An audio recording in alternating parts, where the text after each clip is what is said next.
Punk music is known for its raw, aggressive sound, its edgy fashion, and its mosh pits. It's also long been known for being predominantly white.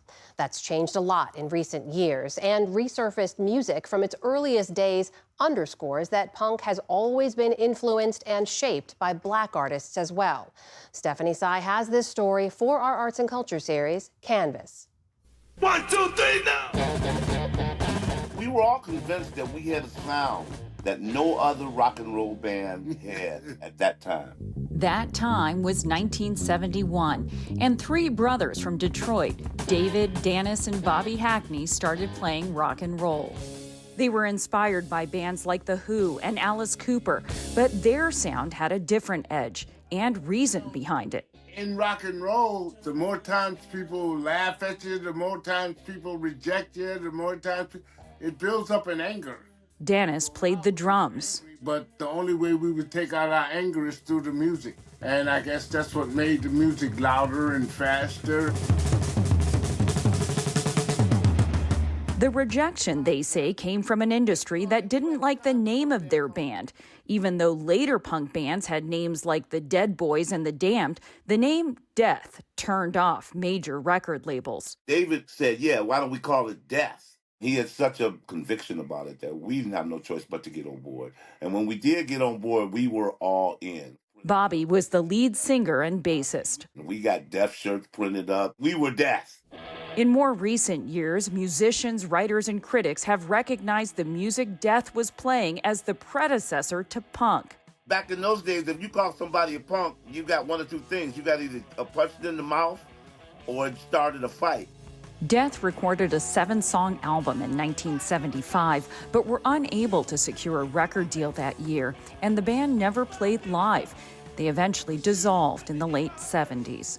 That's the problem with being ahead of your time. Bobby's youngest son, Uriah Hackney, grew up listening to punk rock, oblivious to his dad and uncle's pioneering pre-punk band. No one really accepted them for what they were trying to do. And so I understand why he wouldn't tell us about it, because it was kind of like a moment of like them coming so close to this thing and then not grabbing the ball.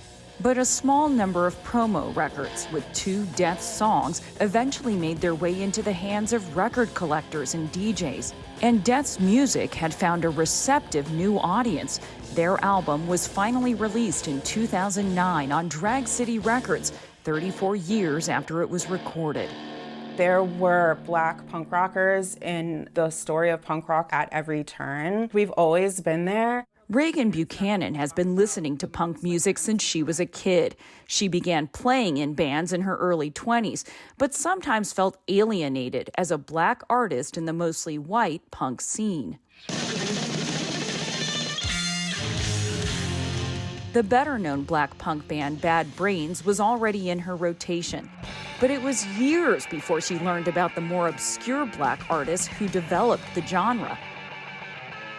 When I found out about Pure Hell, I was actually upset and angry. This was a band that nobody had ever mentioned to me and I had never heard. How could this had never come up? A song called Noise Addiction. We were musicians in Philadelphia from the same neighborhood, and we were basically, had the same interests in music. Around the time Death formed in Detroit, Kenny Stinker Gordon moved with his friends to New York City, a haven for America's budding punk scene. Younger people are just starting to want to create their own new style of music. And in New York, you start people like the Talking Heads and the B-52s and the Ramones. But while those bands released albums and became the face of punk, Pure Hell faded. After a dispute, their manager refused to release their only album, recorded in 1978. A lot of people say they got ripped off.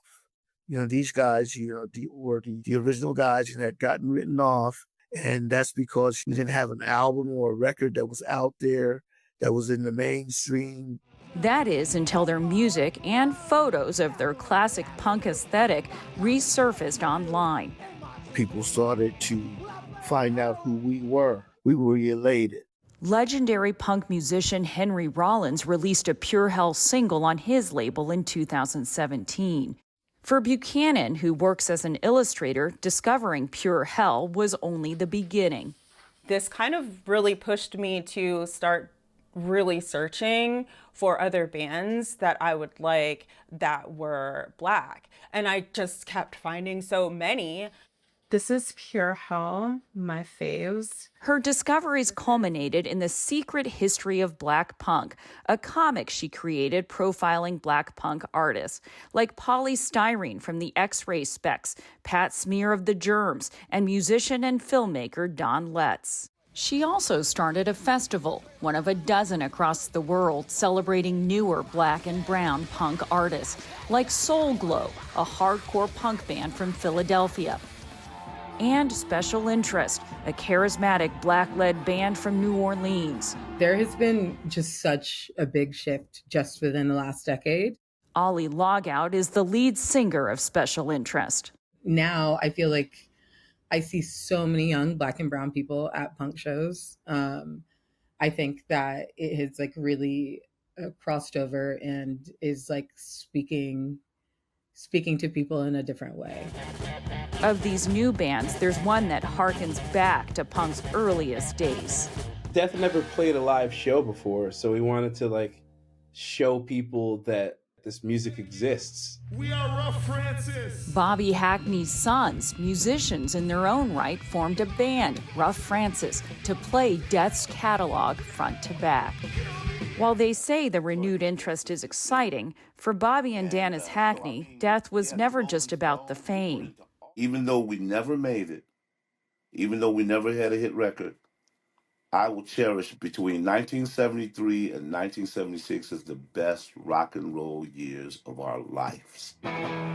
David Hackney, who founded Death, died in 2000, but Bobby and Dennis are still making music together.